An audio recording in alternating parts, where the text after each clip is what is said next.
Greetings, festive salutations. Welcome to Tech 3D for another episode of something I've not done in a while. I've definitely not done this since I started making tutorials again, so I best behave, and it's all fair game now.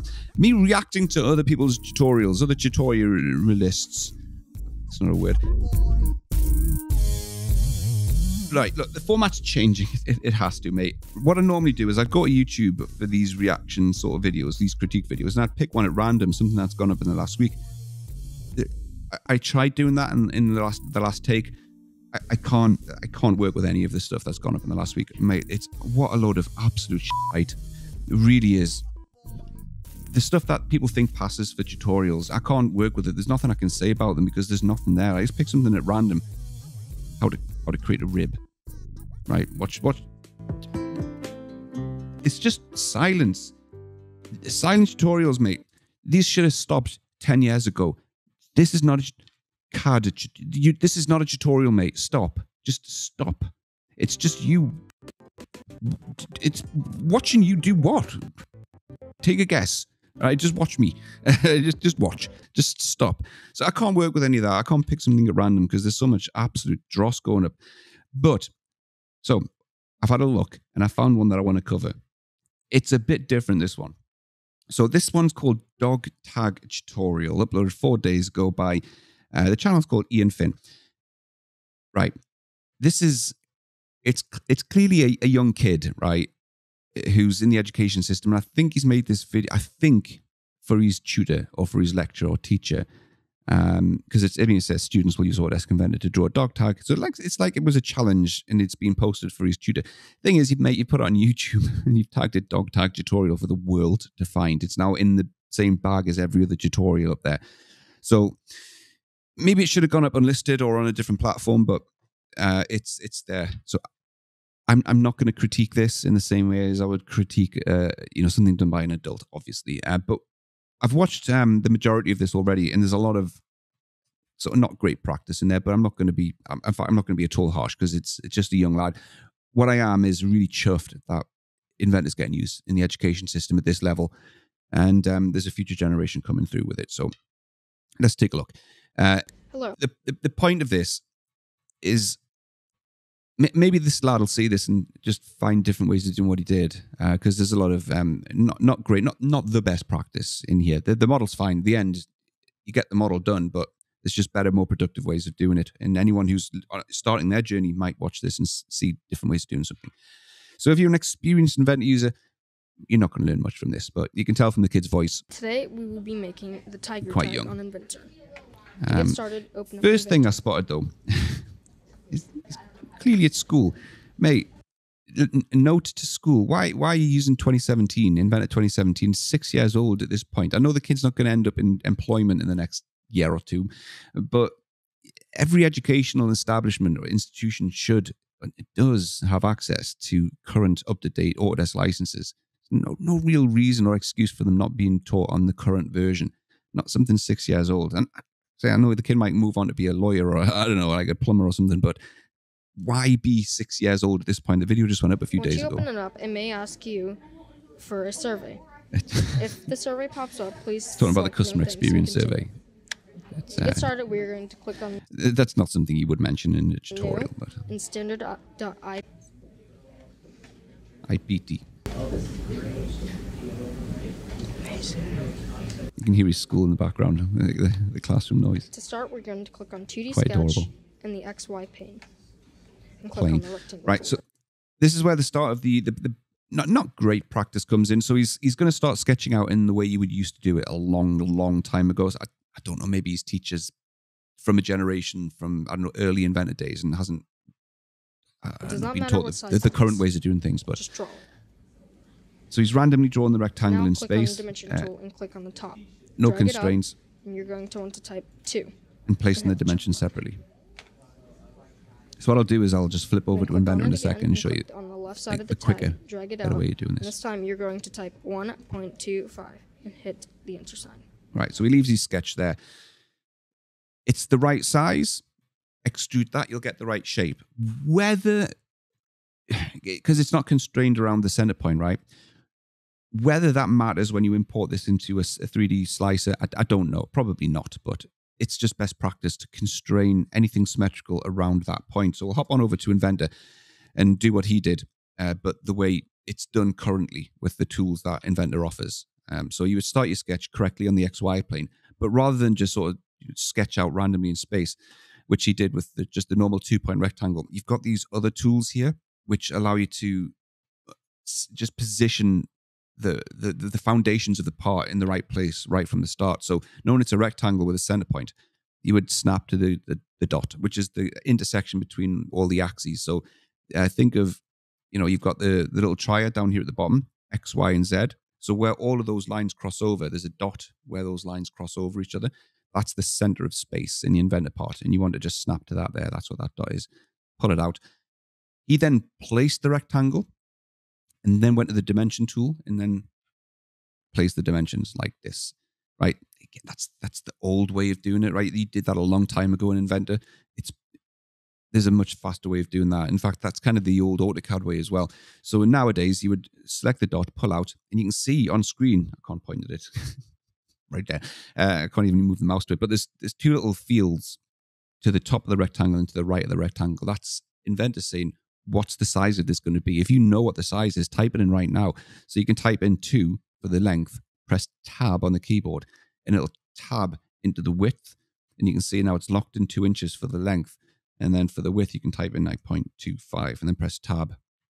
Or was it 1.2? If you get it wrong, right, you can either mouse in here and then correct it, or you can press shift and tab and it'll jump back into it. And 1.25 tab. Then you can zoom out. Does that look about right? Yeah. You can press tab again, return. And there's your rectangle done really quickly.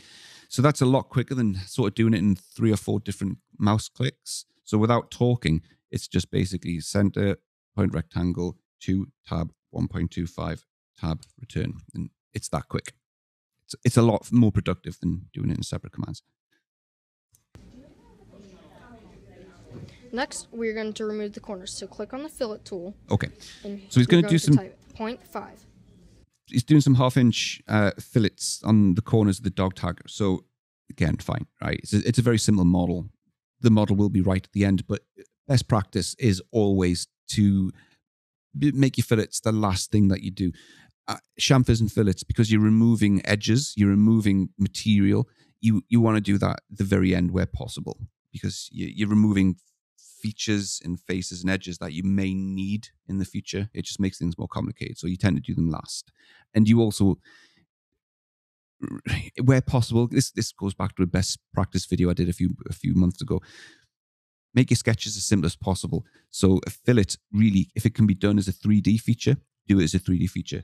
He's putting it all in one sketch. Every corner of the tag. End result's fine. Just the way you get there. We're going to put the hole for the chain. So then he puts a hole. So the dog tag's going to have a hole where your keyring goes through, or a net, or like some sort of chain goes through. This would be, again, or should be done as a separate feature with a separate sketch, but it's all being put into the same sketch. One thing I noticed though, and I don't know if he did this intentionally, but when he's positioned the circle, he tracked along from the midpoint of the line there to position it. He didn't say that's what he did. I think he says line it up, but he didn't. Really, really good though that he did that. We're going to put the hole for the chain. Click on the circle tool. You can see the little tracking dots there. So that's going to position the circle tracked along from the midpoint. And this tracking point here is from, I think it's like the mid-tangent of the arc. It doesn't constrain it. You still need to put a separate constraint on to make sure the circle doesn't move away from where you've positioned it. But zoom in if you need to and line it up. So he says line it up.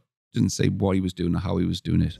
But that was good move there. Really good that, at that sort of age, they're able to pick up on that. Now we are going to give it the exact size.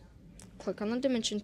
Same with the circle though, right? If you're drawing a circle, you don't need to place the circle and then dimension later on, right? You can see there you've got the dimension parameter or the value. So you can, if this is 0.25, you can just put that straight in there, right? And then you don't have to do it as 2 separate things. Tool. Click on the circle and drag.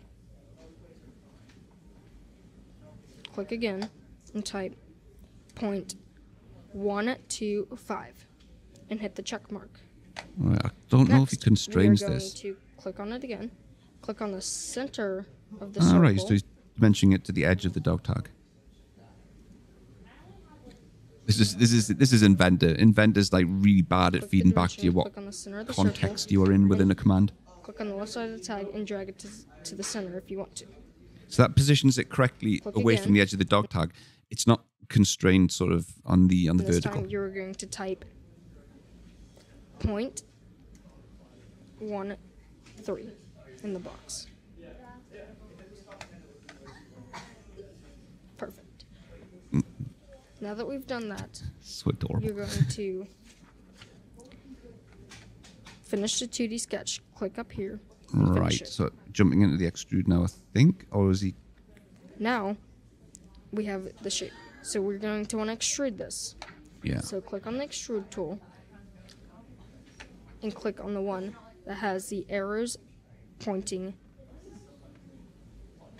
both the ways. Very good, yeah. So extruding it both ways means that your sketch is on the XY plane. So that's the flat. Think of a plane as a bit of paper, and that's the bit of paper or plane that's going through. It's like a slice through the middle of space. And if you extrude things both ways, it means you've got equal amounts of material on both sides of that bit of paper. So it just makes using this part later on a lot easier because you've got basically a center line, but it's a plane or a bit of paper going through the middle of the part. Whereas if you were to extrude it an inch in one direction, that plane is just going to be on the bottom of the part, which it's not ideal for later on. 0.05, my bad. Once you do that, click on the tag. So it's good that he did that and made it symmetrical through that plane.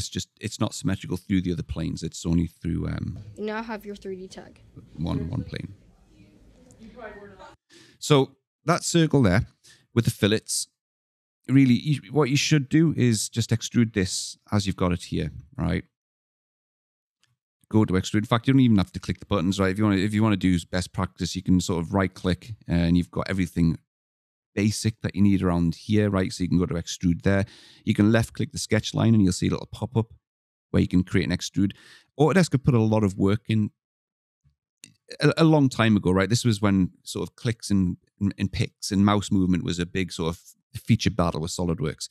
They put a lot of work into making sure you didn't have to sort of go up and back and forwards to the toolbar and the panels. So a lot of the very basic commands are now within your sort of line of sight and where your mouse already is. So you can go to create extrude. What was it? 0.05 or something? I can't remember. It doesn't matter if I get the wrong size. 0.05. Both directions.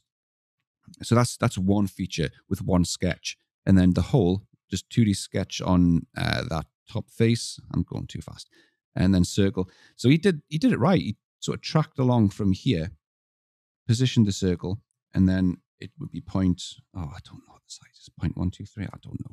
I can't remember what the size of it was.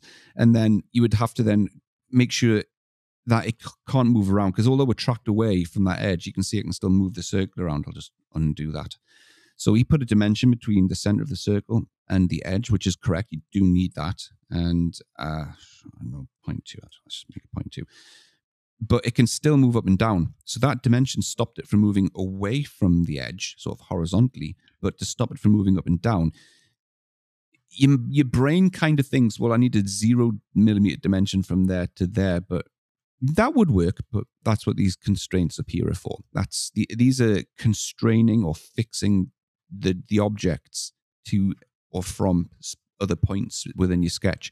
So you want to line that dot with that dot, or that dot with the middle of that line, and you want to make sure they're on the same horizontal.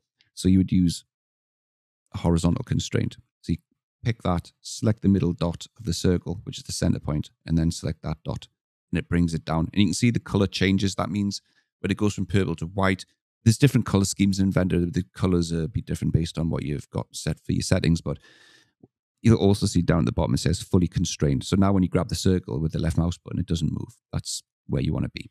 You click finish on that, and then because he had the hole in the first sketch, when he did the extrude, the hole was sort of built into the extrude. It makes editing it later. If you think, well, what's the problem with that?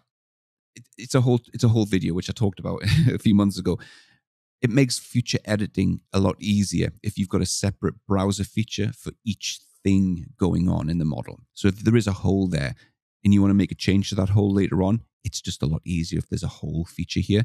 So we'll select, in fact, we're not even going to do it as a hole. We're doing it as an extrude. So extrude, that picks it up straight away because it's the only thing it can extrude. So it automatically selects it.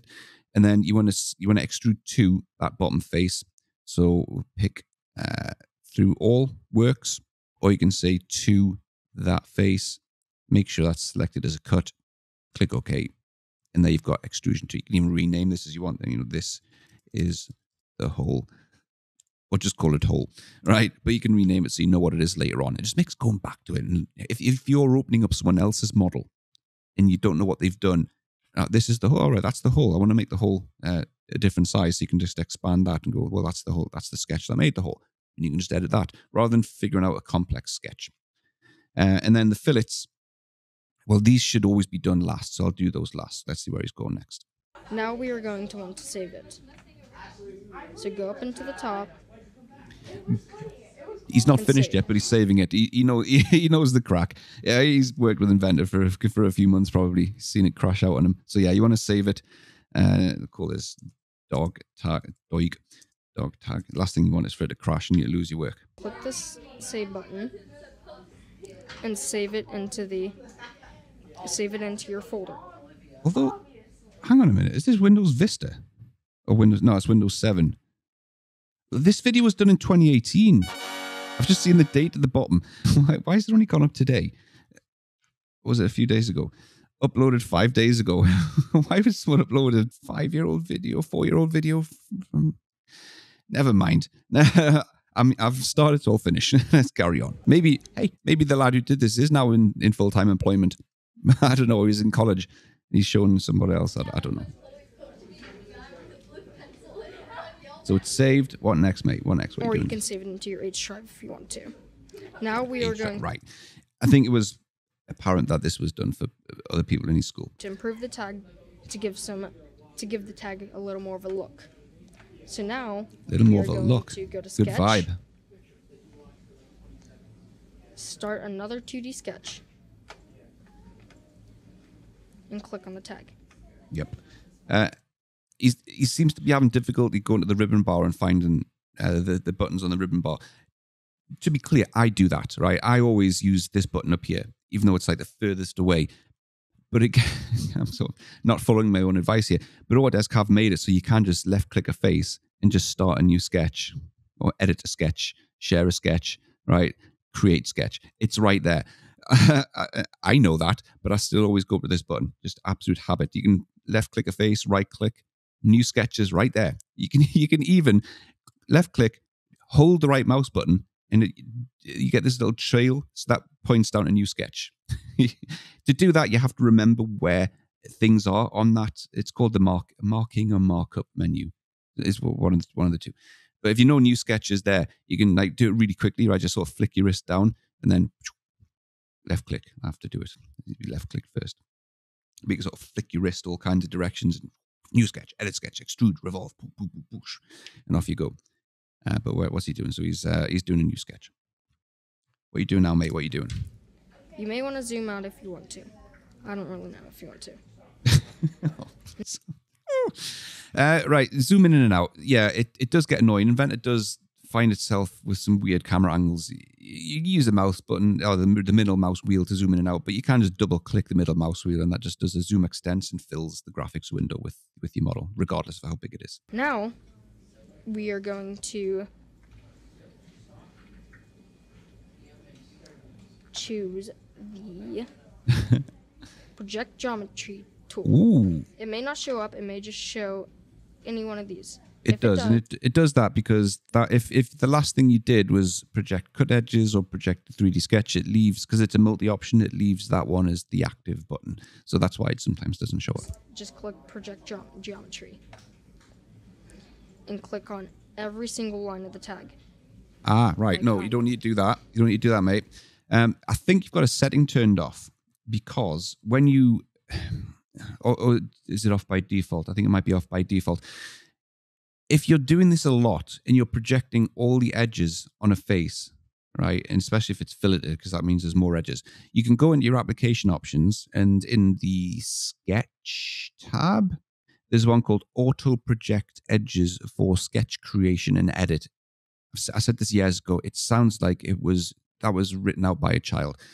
Sketch creation.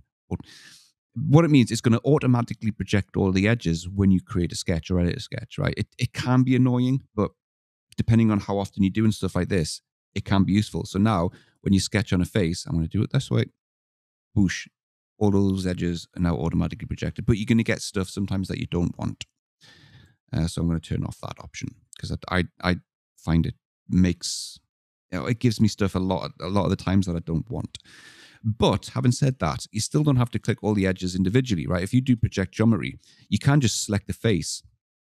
Just give that a click and it will project all of the edges through on the face. But if you've got that hole there, that can also be annoying, but you can just window select it and then press delete. Or can you? No, I think you might have to break the edges, right click, break link to get rid of the link. Where's break? Why is it grayed out? Oh, maybe it's because I selected the middle dot as well. What are you doing to me? Now I'm going to get the bottom of this. Left click, right click, break link. Why is break link gone? Maybe when you project it through as a face, I'm learning as I go here. When you project it through as a face, you can't delete individual entities. That's what I'm guessing. So if I was to go project that, and the circle, right click and OK, I can just delete that. Project it through as a face, it's all linked together as one projected entity. Did I know? I don't know. It's yes. And so sometimes you just do this and you just don't even think about it. But you can do that. And I think you can project. Can you not project a loop? I think there's another way of doing it as well, where you can project a loop. Right click, select other, maybe. Right click. I'm sure you can project through a loop. There you go. There's the loop. I mean, it's a bit of a chew, right? You've got to select, right click, select other, and then there's the loop. But if you've got a chamfered face with the fillets on and maybe loads of edges, and you've got to click, click, click, click, click like 24 times, project loop is going to be a lot easier. So you can do that. So yeah, project geometry, hover over the edge, right click, select other, drop down, and it's just giving you different options of what's available to be projected. So you can select loop. And there you go. You got that there. All right. I told you this was the basics, the absolute basics. It just makes you more productive over time. If you get used to using those good habits from early days, we do that. It's really hard to break habits when you're using a CAD click package. The offset tool from the ribbon and click on the lines. Drag it in and type. So yeah, Just type. Curious. 0.031. Curious as to why he types in the value direct into the offset tool, but he didn't on the hole and the outer profile for the dog tag. Perfect. Now we are going to click Finish Sketch. I assume he's going to extrude that outer profile. And then click on the Extrude. Click in the area. So he's doing this as like a outer extruded wall. You're going to want to type 0.0156. Someone's getting told off. Someone's getting told off in the background. Yeah, do what you told Paddy. Right, 0.156. So yeah, that's the correct way to do the offset. Did I just delete my projected loop? Right click. To be honest, I wouldn't do it this way. There's too many clicks. So offset, and then what was it? I don't know. Yeah, that'll do. 0.065. I'll need the 0 in there, or else it'll be huge. And yeah, there's nothing much else you can do with that. There's multiple ways of approaching this, right? You could have just drew this and then shelled it if you knew the overall size, but I think that's a bit too much. Extrude that by, was it 0.031 or something that you did? 0.0156. 0.0156. And that just gives you this sort of lip on the outside. And make sure it's the arrow that's pointing out. Oh, there it is. Okay. Now we are going to do it to the other I respect that. I respect his orbit So that he was flip it. doing just to sort of size up his good work. He's like, yes, that's rather good. It's something everyone does. Once they model something, it's like a sense check. Right? Does it look right? It's good, really good that he did that. He probably subconsciously did it himself. using your orbit tool. Oh, he's not going to do it again on the backside, Then is we're he? going to do the same thing. So click on No. Start 2D Sketch, click on Oh, the face definitely of the not, tab, mate. Definitely not. and then click Oh, this would be soul destroying if you had to do this Eject Geometry. all over And again. click on every single Yeah, line. he's doing the whole thing. No, mate. That was the point of you doing the XY symmetry in the first extrusion, right? So you've got that plane going through the middle. I'll show you which one it is. It's, if you go to Origin XY plane, that one there. So XY plane, you can see it's going right the way through the middle. That was done so it could be used as mirror planes. So you've got this extrusion here. You want the exact same one on the backside. All you do is just mirror.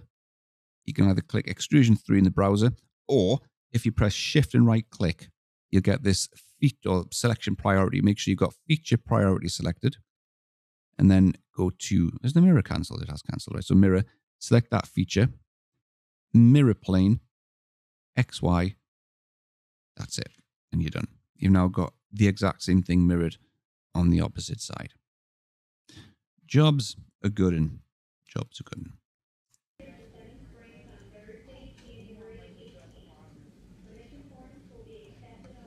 Once we do that, we're going to click on Offset again.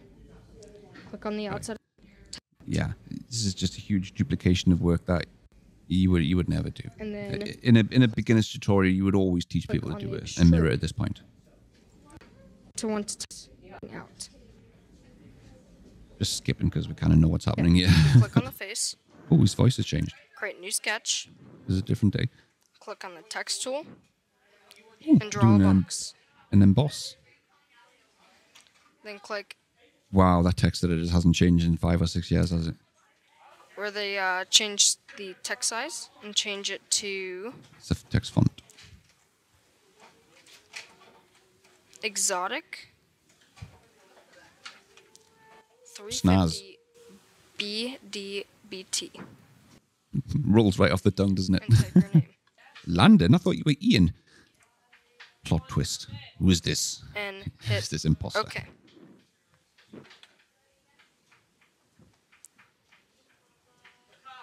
It's justified to the top left. I can see his brain sort of thinking, how do I get this in the Now, middle?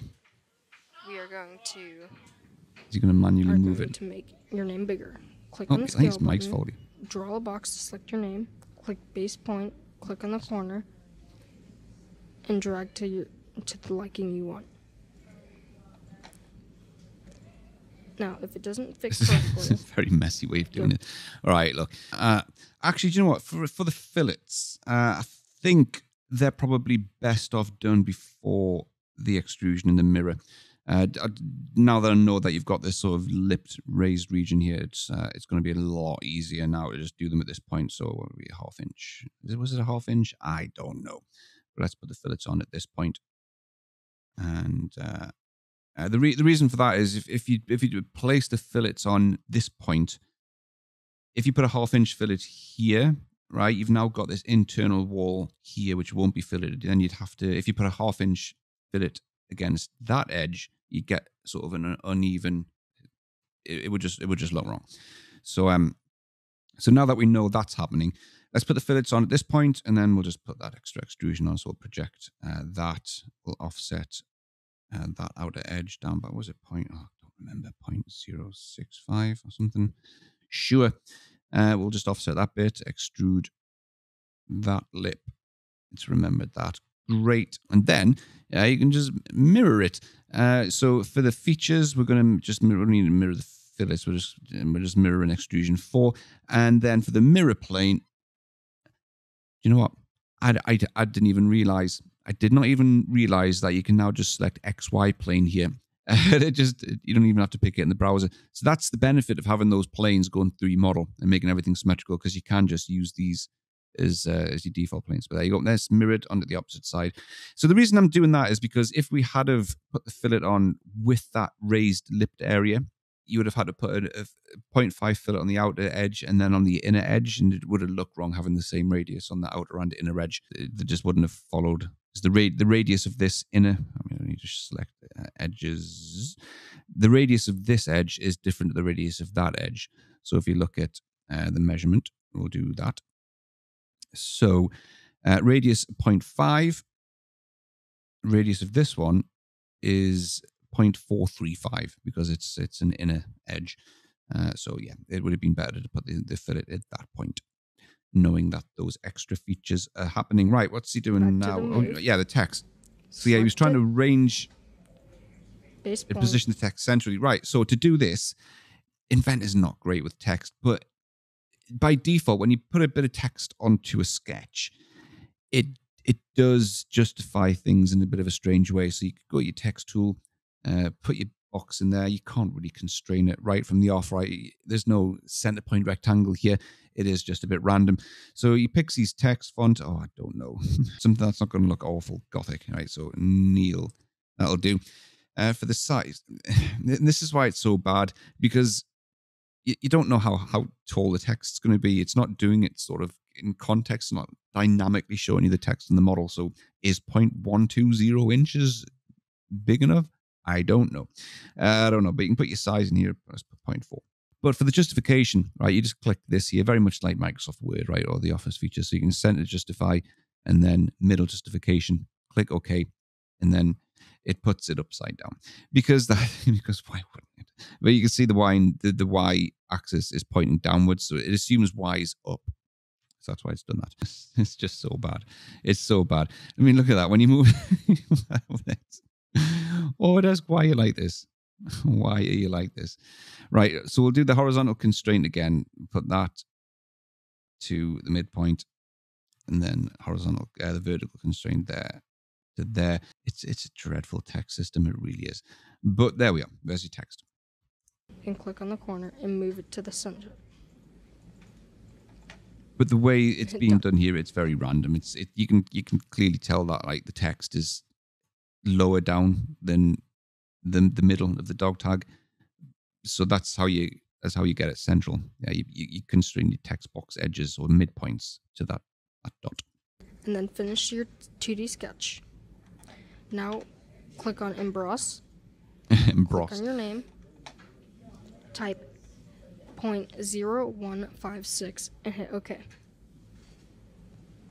So is the embossing up out from the face? Yeah.